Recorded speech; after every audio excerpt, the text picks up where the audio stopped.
Alright,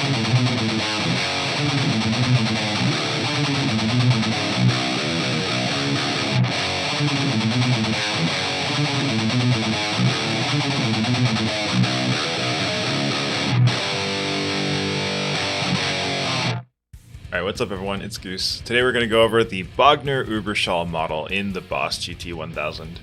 This model is very weird. It sounds good, but with very specific settings. I've never played a Bogner Uberschall like in person.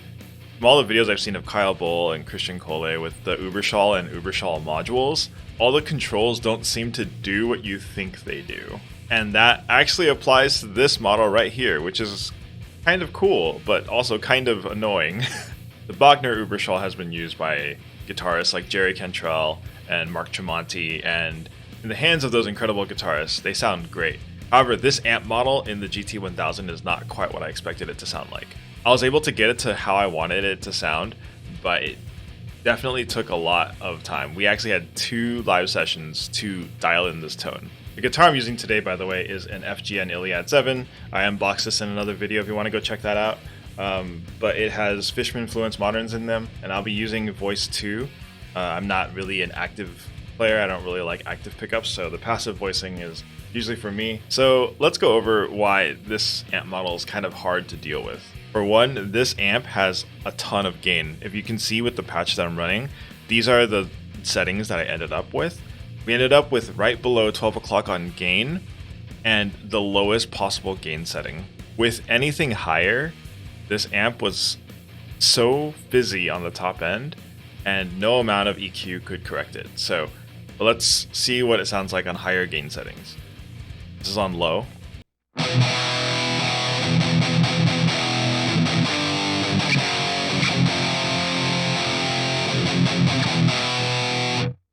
If you bump it up to middle.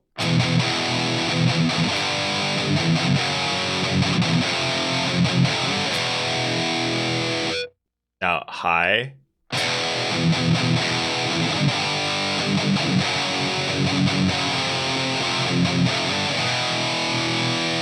There's a lot of gain.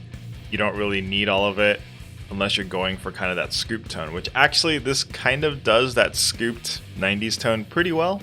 If you were to just take out all the mids, put in treble and bass, get that like almost like a Metal Zone like tone. The presence style, let's start with that. I actually have this at maxed.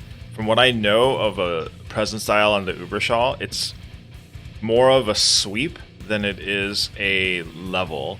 So I have it maxed out because if you had it at like noon,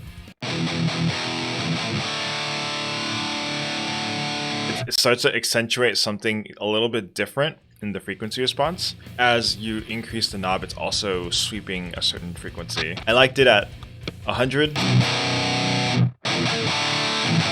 Sounds the most aggressive to me. And the treble knob is very, very interesting too. I found this borderline unusable. If you have any less treble, let's go to like 25. The high end ends up sounding kind of dull. If we go any higher than 50, if we go to like 70, it's very buzzy. You get that bees in a can kind of thing that people usually talk about with really bad sounding amplifiers. Yeah, I just don't like it. This bass is interesting. I feel like it's more lower mids than actual like bass. If I move this from 25 to like 50, you'll hear like a woofing kind of. And that's going to be really flubby if you're going to try to use that. But if you have it any less than where I had it, 25, let's put it at like 10, you end up with like nothing. This sounds really thin and kind of not nice. It's quite a balancing act with the bass knob. It can muddy up the tones if you have too much of it. Now the sag and resonance controls I have at the most minimum. If we were to have the resonance at noon,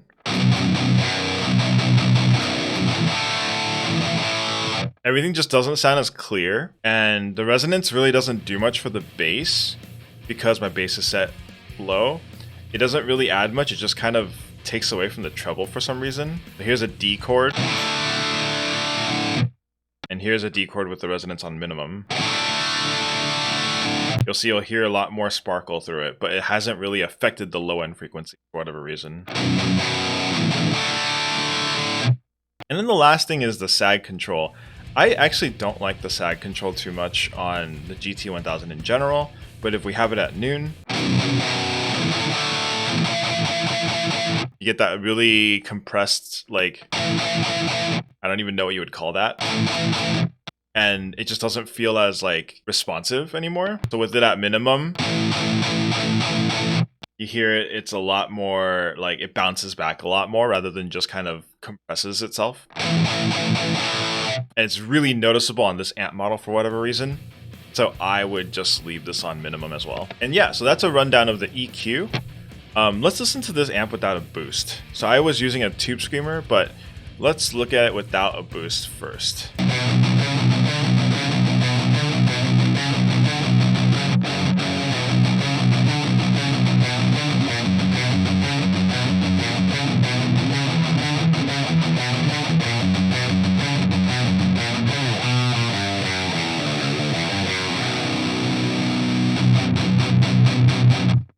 So you can tell that the bass is really woofy, and so you definitely need that like tube screamer in front of it. The woofiness on the low end is very not fun.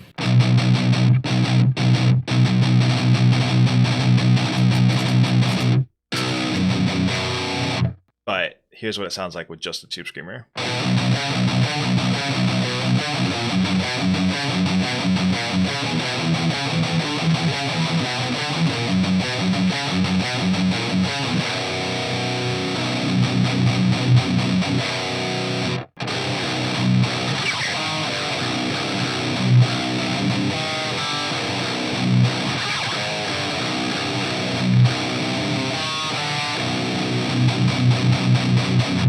So you can tell that the low end is a lot tighter now, but the high end is still very much kind of fuzzy, unclear. If you're playing through multiple notes in a chord,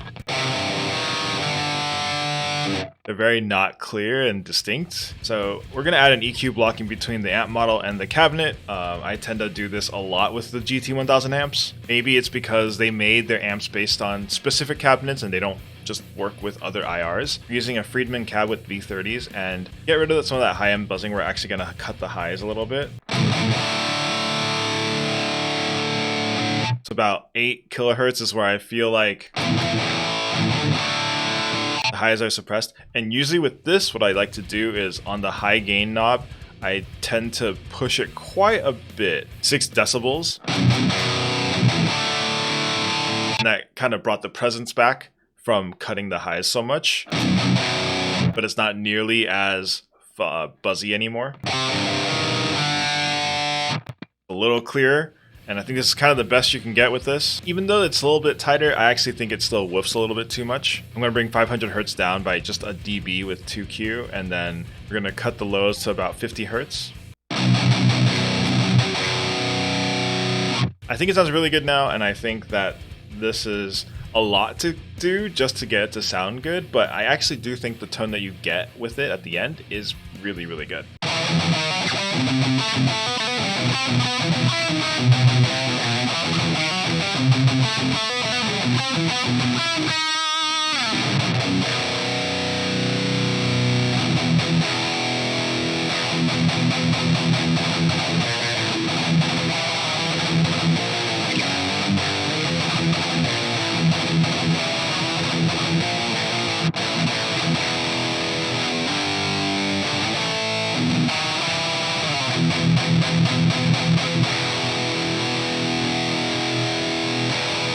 Yeah, I think that sounds amazing now. And I actually probably will use this quite a bit. But yeah, for the rhythm, you definitely hear the pick attack, and it's very, very cool. It feels very, very visceral and just very punchy.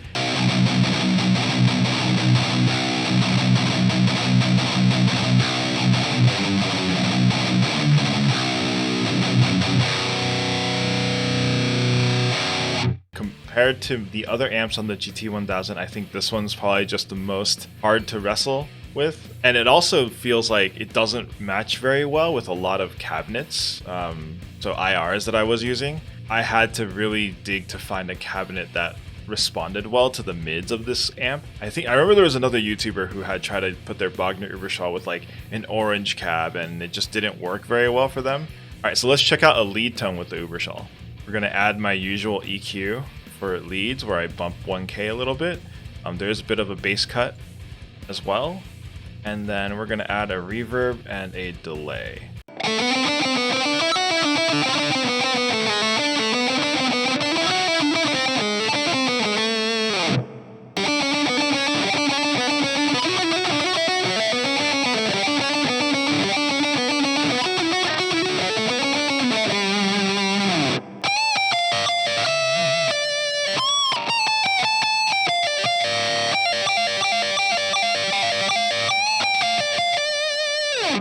Again, this amp isn't the clearest amp out there, and this is not just with the amp model, but with everything I've ever heard about an Uberschall. It's a lot more of a thick, fuzzier, sort of Marshall modded amp.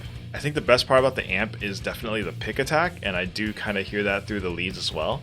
And you definitely hear that in the rhythm too. You're very precise with your picking, which I'm not the most precise. That'll definitely show through, and it'll sound really, really good, I think. Overall, I like this amp model. I would use it very sparingly in terms of recording, but I could see myself using it for like a jam session or something. It's not my favorite in the GT-1000, but I do think it does replicate the things that I've heard a lot about the Uberschall and things I've seen in the video, plus the tones that I've seen in videos as well.